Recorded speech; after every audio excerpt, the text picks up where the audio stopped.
Brett Yormark, the Big 12 Conference, are rooting hard for three teams, and kind of only three teams in this conference right now. This is Locked On Big 12.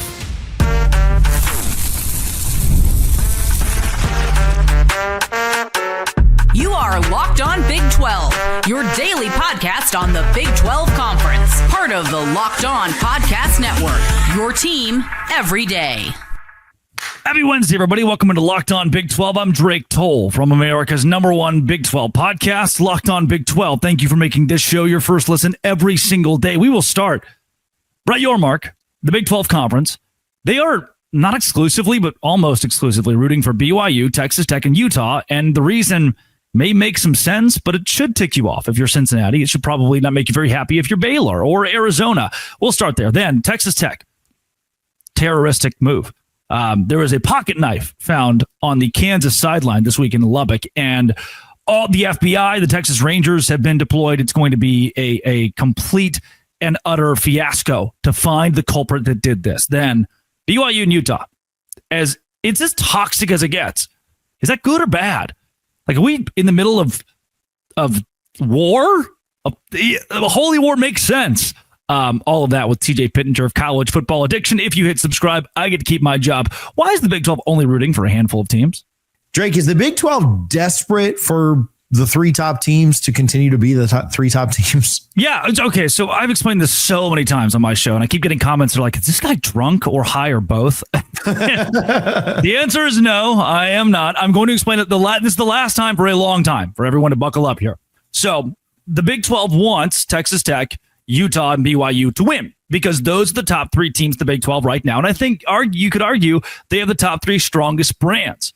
Arizona State, with their blowout loss last week, has fallen a few notches. And Cincinnati doesn't have the brand power that Utah does or BYU does or Texas Tech does. So Brett Yormark, what he asked for at Big 12 Media Days was for the top teams in this league to win, to find teams at the precipice of a Big 12 championship or college football playoff berth that continue to win and assert themselves. So my whole deal is you have to go, and I promise I am stone cold sober.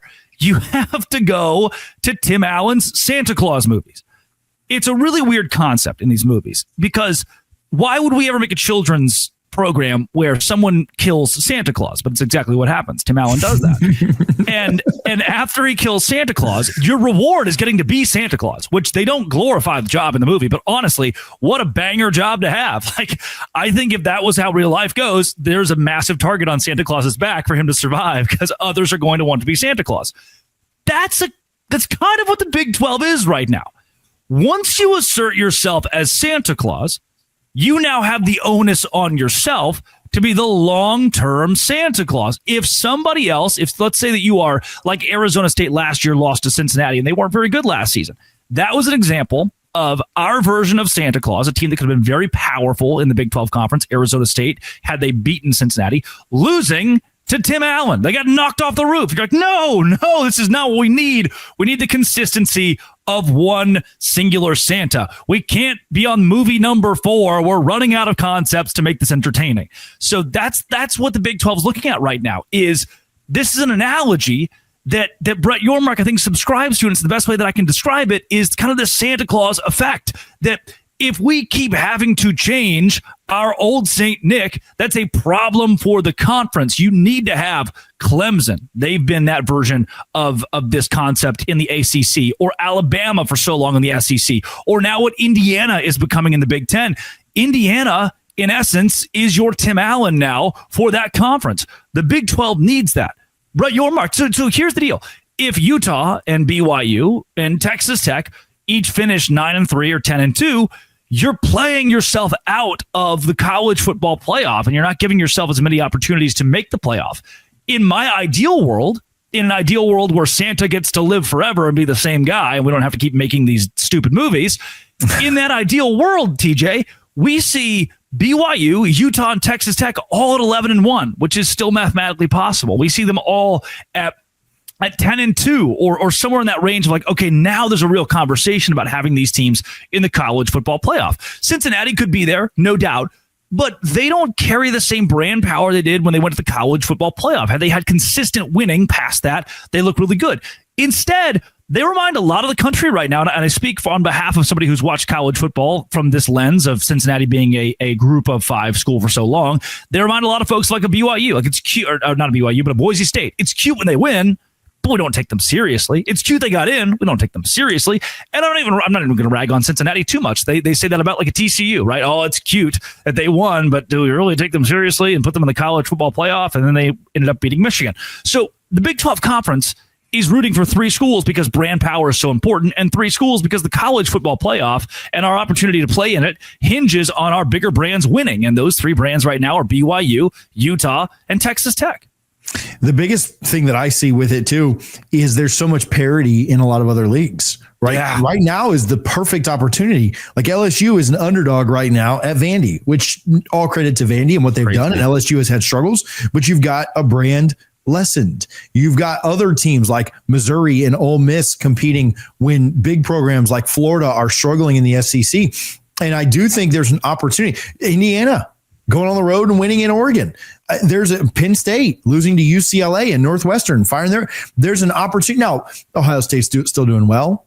Alabama's still doing well. Georgia's still doing well. There are some big brands that are going to have good years. Notre Dame's got a couple of losses. If they were to drop to USC, there could be another big brand out of it. And so when you look at the rest of the landscape of college football, there's so much parity. And parity, I think, ultimately is a good thing for the fan, right? Yeah. It makes it exciting to see. Parity would not be the best friend of the Big 12 because it creates this narrative. The Big 12, we've talked about this before. I think we talked about it last week. The Big 12 doesn't get that benefit of the doubt. Vandy beats LSU. The narrative is not LSU has slipped. It's Vandy has really arrived. They are a playoff team, right? They are a great team. The Big 12 and even the Big 10 and the ACC to some extent, they don't get that same narrative painted about them. I can't think of the words. I get paid to talk football. Sure, and still can't do it. Yeah. But they don't get that same benefit of, if a Kansas team that we have been high and low on at times, if they would have gotten an upset last week, we would have said, oh, well, there goes Texas Tech slipping. It wouldn't have been about how good Kansas is or how good Jalen Daniels is or how good this guy is or that guy. It wouldn't be the same. And so you're exactly right. Like the Big 12 needs those teams to be good so that they can maximize for the end of the year, especially in a season that there has been more parity than has ever been. Like we're closer to the NFL level of parity in college football than we've ever been in history. And that would be massive for the Big 12. And it's not a foreign concept here. The ACC is going through the same thing. Mm-hmm. You need Georgia Tech to continue to win to have a possibility of having 2 college football playoff teams. I mean, even to an extent, the SEC is like, hey, if you're going to start losing, we need you to continue to lose. Because if Arkansas goes on a run these last few games and starts upsetting an LSU or upsets a Missouri, you're looking around and you're like, well, shoot. Now who do we get in the play? Like we're going to lose another LSU or another Missouri who could have been a playoff team, and that's where Utah can sneak in. So what the Big 12 Conference needs as a league who doesn't get enough publicity, doesn't get enough love, is for the SEC to cannibalize itself and this conference to not do what it did last year. And instead of having a billion teams, the top 9 teams with the mathematical possibility of making the Big 12 title during Thanksgiving weekend, this year we need 2 or 3 teams and those teams making their own case for the college football playoff. That would be a much better scenario for Brett Yormark. And it's not personal to Cincinnati. It's not personal to Arizona, who I still think could be good. It's not personal to Iowa State, who hasn't dropped out entirely, but man, there are 3 teams, the Big 12 saying we need you to win right now, and those 3 teams are pretty clear to me. We've talked about this from the what would be best, right? Like the hypothetical aspects, but I'll wrap up this segment with this. In practice, will they? Like, will it happen? Because we've talked about how there were so many teams in the Big 12 who could compete for the Big 12 championship. It was the most, what we thought was the league that would literally have the most parity in it this year. And we said, man, there are 9 teams in this conference that could legitimately go out and do things, maybe more, maybe 9 is underselling it. So we're halfway through the year. What the Big 12 needs to happen, will it happen? Or are you fearful of that? I do think Utah can run the table. I think the rest of the way. BYU's schedule is fairly easy, and it's getting easier. TCU doesn't look near as bad. Arizona State is somebody that they get to avoid this year. I think that Iowa State is so banged up. BYU can continue to win, and I think Texas Tech will go undefeated. So at 12-0 Texas Tech, if we see 11-1 BYU, 10-2 Utah, or 10-2 BYU, 11-1 Utah, we're looking at a very good spot for the Big 12. Hey. Today's show is brought to you by Mazda. Mazda is exactly where I go for passion and drive. Mazda has the beauty of Japanese craftsmanship and the safety of more IIHS top safety pick awards than anyone else. Mazda crafts cars for those who do more than simply move. From footwork to breathwork, athletes sweat all the details. Mazda brings the same intention to how we craft every model. Make everyday drives feel like anything but, from smooth handling to intuitive controls. All-wheel drive as well. Like our players, we sweat every detail, because when you make every move count, impossible becomes irrelevant. Mazda, move and be moved with Mazda. Today's show is also brought to you by Peloton. I have been in this incredible back and forth with my sauna and my Peloton. And Peloton is shaping the future with fitness and a brand new Peloton cross-training Tread Plus. Powered by Peloton IQ, it's the most advanced equipment yet, designed to give you real-time guidance and endless ways to move, whether you're running, lifting, or cross-training with your favorite instructors. Training reimagined. Love how the Peloton IQ system offers real-time strength coaching, actually tracks your reps, and suggests the right weights as well. Swivel screen, game changer. Go from running on the Tread Plus to strength training without missing a beat. Let yourself run, lift, flex, push forward. Explore the new Peloton cross-training Tread Plus today at onepeloton.com. OnePeloton.com is exactly where you're going to check it all out. It's the best way for me to stay healthy, and you can too with Peloton today. Moving on to Texas Tech specifically. Gosh, I cannot wait to talk about this story. Some drama, some controversy, or are we making a big deal about it? Terrorism? That's the words being thrown around here. Terrorism. Yeah. So Lance Leipold and Joey McGuire, the two head coaches for Kansas and Texas Tech, get into it. I got to get comfortable here. This is crazy. Get into it after their game this weekend where Texas Tech blew out Kansas. It's what was supposed to happen. Even with the backup quarterback, they ran all over them. And the biggest headline that I got out of this, I'm just going to read the headline verbatim from KAMC Lubbock. And it is, Texas Tech confirms pocket knife found at Kansas game. Big 12 investigating. And when I read this, it's like, what are you talking about? Breaking news. West Texas man carries pocket knife. Like, I don't know if what's baffling to me is Lance Leipold brought this up in his post-game interview, in his post-game press conference. He brought up a lot, and these two coaches were, again, bickering after the game, which didn't make a lot of sense to me why they were bickering. Kansas got blown out. I don't know. Lance Leipold, I guess, is mad. There was a pocket knife found on the sideline. There's a 99.7% chance that a good old boy who works for Texas Tech, who is a donor for Texas Tech and had a sideline pass, who is law enforcement wearing the big old 10-gallon hats that carry Joey McGuire around pregame and postgame, that those dudes were walking the sideline before the game, after the game, and dropped one of the 9 pocket knives they have. I lived in Texas for 5 years. Every person you meet, you shake their hand and like, hey, man, I have a pocket knife right now. Like, they love to show it off. They like take it out and show you their pocket knife. There's something about not even the deep South. Like, it's not even like the deep South. They're just like, I have a gun. But in West Texas, not even a firearm. They just have pocket knives. That's what they do. It's what they do, TJ. And all of a sudden, Lance Leipold mentioned this, the pocket knife in his post-game press. We're like, yeah, we lost 42-17 because we were all deathly scared of the pocket knife laying on the ground. And this all, again, followed that heated discussion with McGuire. And so instantly, the Big 12's like, we must investigate. We must go back and see all of the footage. We will determine if it was thrown. We will see the stands. We will see every possible angle of where this pocket knife came from. Texas Tech says they are, happy to join in on the investigation. I think it is incredible, and I'm sure I wish we were like memifying this a little. And I'm sure Texas Tech's media team may do a little, that maybe they'll poke some fun at it. But TJ, no pun intended. Yeah. Oh, great. Is it shocking to you? West Texas man carries pocket knife. Like, some dude, we're reading this and laughing. Some dude's reading this headline going, "Dang, I knew I dropped my pocket knife." That's where it's like, this has to be some terroristic thing that was linked to why Kansas lost. I don't, this is. I'm asking you questions and not letting you answer quite yet. I'm sorry, but this is it's a heavy week in the Big 12 with the Holy War, where it's just everyone hates everyone for 7 days and no one can catch a break, and everything you say is just blasphemous toward one fan base or another. Whether it's like it bleeds through to other matchups and games. This is a story that made me really laugh today, and I cannot believe we are full blown. Call the National Guard, call the Texas Rangers. Get the president out here. Somebody. Where's Walker? Is he still around? The Lone Ranger, with somebody dropped their pocket knife. Call Batman. We've got to fix this. Does it feel like the situation in NASCAR a few years ago when everybody freaked out about the Bubba Wallace thing and it was just over? We love to freak out, man. We love to freak out. Social media. Listen, this is not the direction I thought we would go with this, but we can go a million different directions because it's just hilarious. Social media has warped so many people's brains, and it really does. It forces us in a day and age where most things are not that serious. There's a lot of serious things in our world, in our country. I don't want to minimize those. Most things are not that serious. We think everything is the end of the world. We're scared of our shadow. It's insane. Like we cannot piece together. Like if I go to the Hershey factory in Pennsylvania and see a chocolate bar on the ground, I'm not going to be like, yep. Start the investigation. Where did this chocolate bar come from?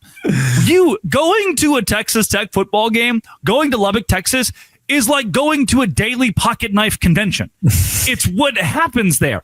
And they also were very clear, a closed pocket knife. This wasn't like an open thing, like a blade was showing and someone had hurled it at the sidelines.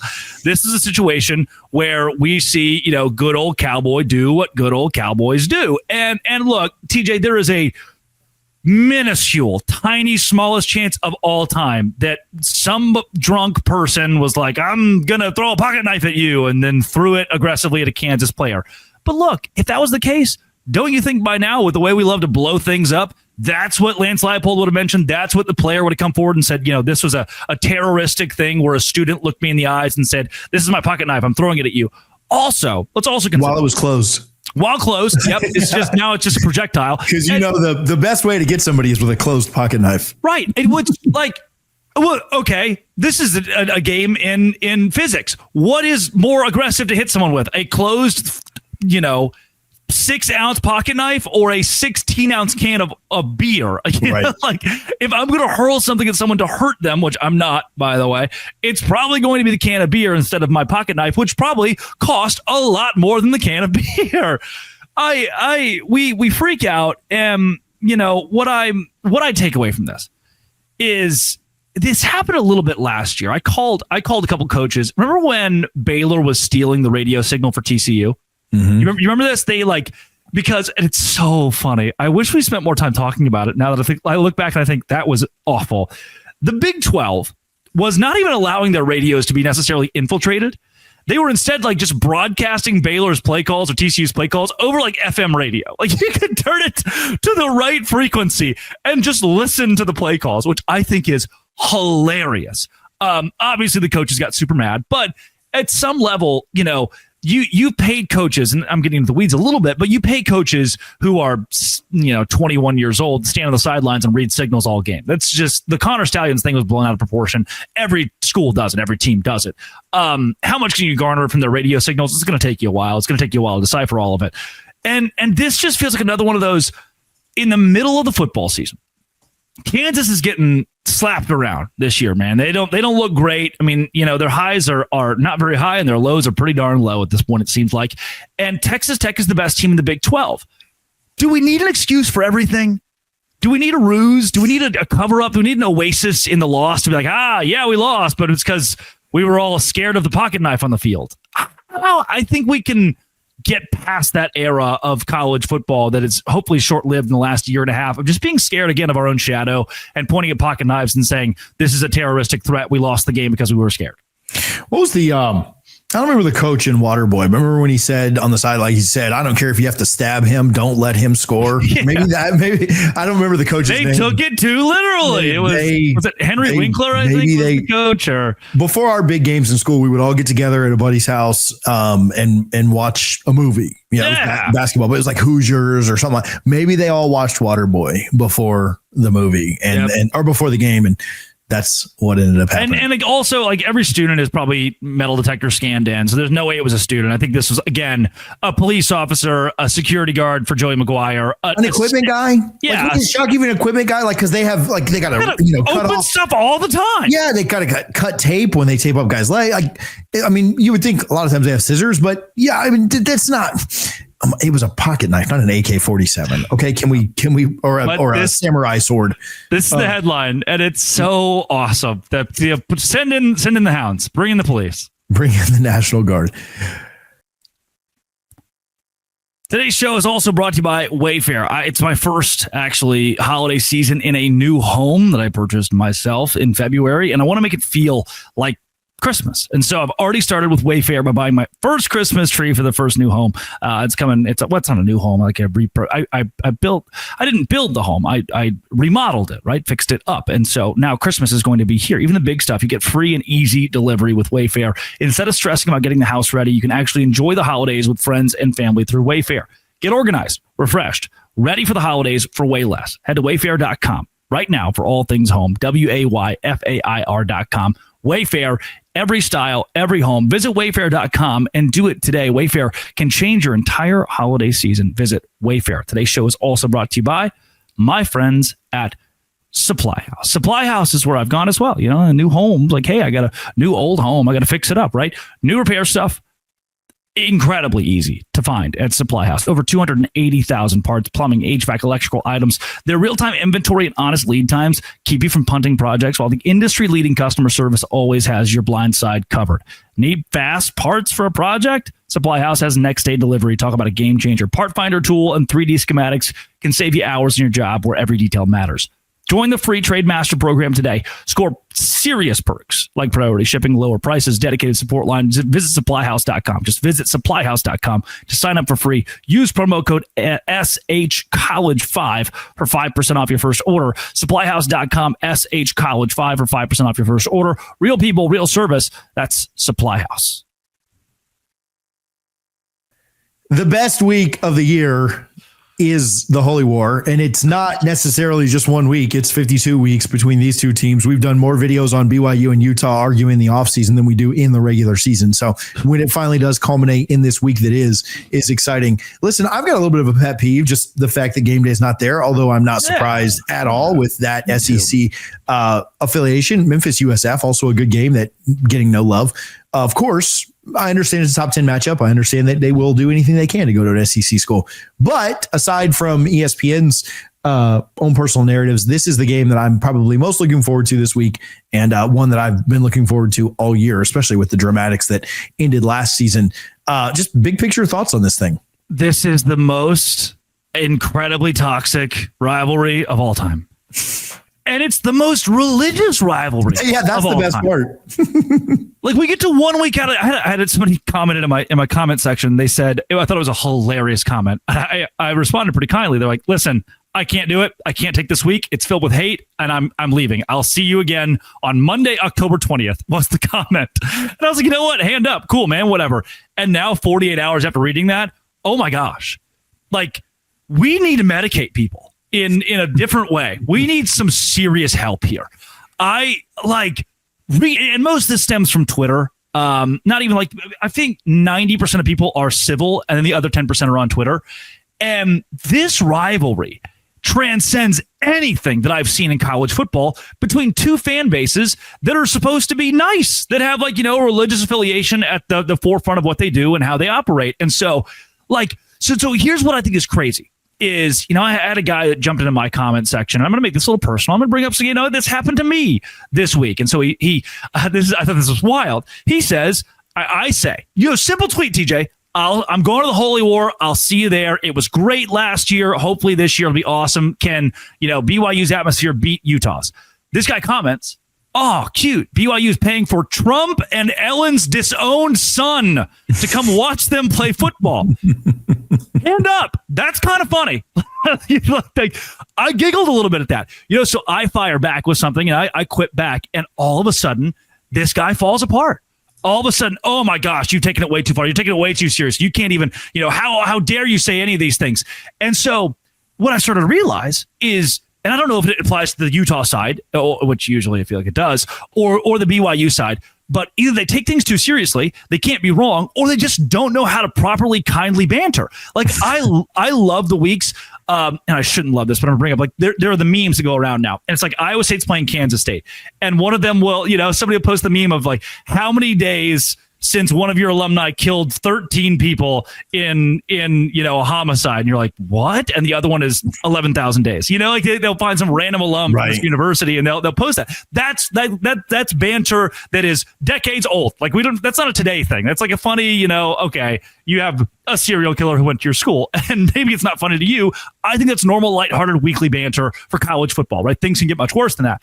This Utah BYU thing is crazy. Like so when I responded to that guy and ratioed him to the sun, by the way, and somebody else commented back to me, the BYU fan, and said, look, I get it. Personal attacks suck. Rivalries can be fun, but you've taken it too far. You've damaged reputations.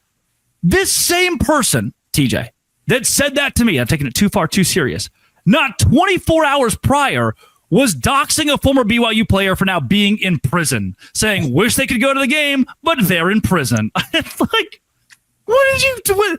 It is transcended Alabama LSU. It is transcended Alabama Auburn. We are like poison the trees level of stuff happening right now on the internet between these two fan bases. And I just don't think I knew that they had it in them. I don't think I knew that they really had that deep-seated hate, that bone in them. But Max Hall, the BYU quarterback, you ever heard that story, Max Hall? His family, they dump beer on his family. He throws 5 interceptions, and Utah fans dump beer on his family. So the next year, BYU comes out, Max Hall dominates them playing quarterback, dominates Utah, comes to the podium, first thing he says, I hate them. I hate them. They're classless. I hate everything about them. I hate their fans. I hate their players. I hate them. It's a legendary college football rant. And I don't know if I believed it until I got into the weeds of it this week. This is the most toxic rivalry between two fan bases that play untoxic all of the time. Matchups wise.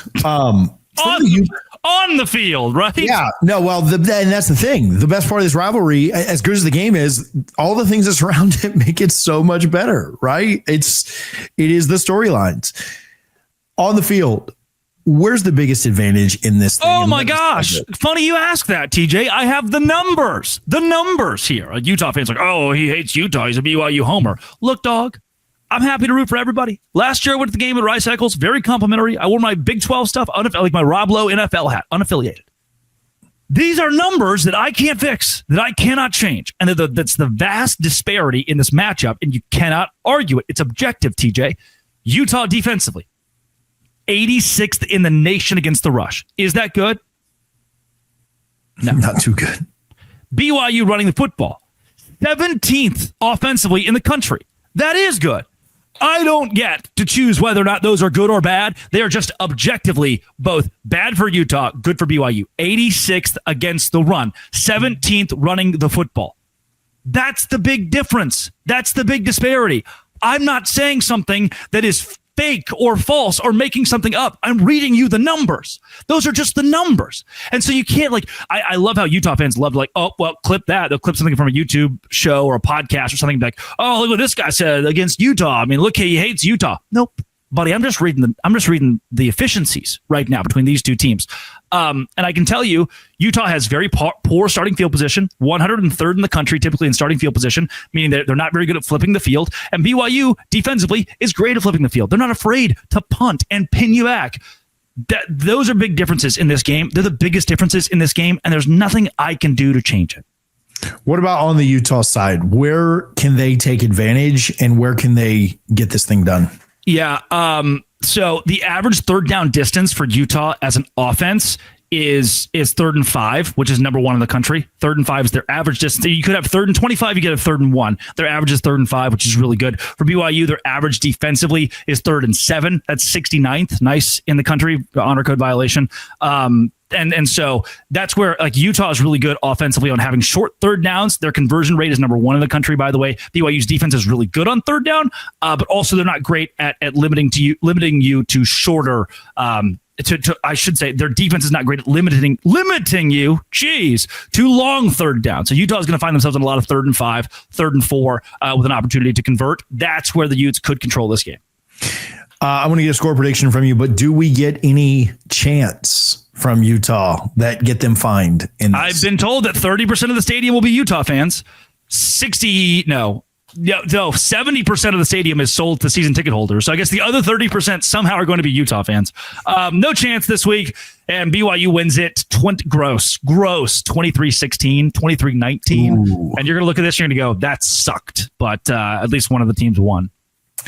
Where can people follow you? Where can they find your work, Drake? At Locked On Big 12, at LO Big 12 on Twitter. This is a bad week for Twitter, but I'm there, man. I show up every day. Couldn't miss it. That's work, baby. Drake does his job, folks. Do us a favor, whether you watch this on Locked On Big 12 or listen to it or here on College Football Addiction as well, hit the subscribe button. We always appreciate the comments. And, man, that holy war. I can't be there. For it. So I'll be there. Have fun. Stay safe. Don't chant. Always fun, TJ. Love it.